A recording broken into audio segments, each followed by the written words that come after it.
High বন্ধুরা, তো কেমন আছো সবাই? আশা করি সবাই ভালো আছো, আমিও ভালো আছি। আর আমি তো এখন গ্রামেই আছি।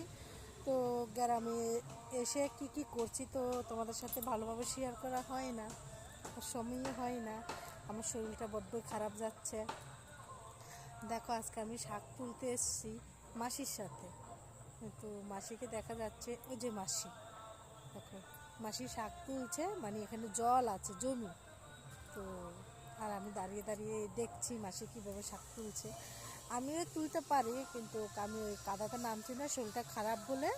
তো দেখো গ্রামের দৃশ্যটা মানে এতটা সুন্দর, সেটা তোমাদের বলে বোঝাতে পারবো না। যারা গ্রামে থাকো তারা তো অবশ্যই জানো গ্রামের সৌন্দর্যের জিনিসটা কতটা সুন্দর হয়।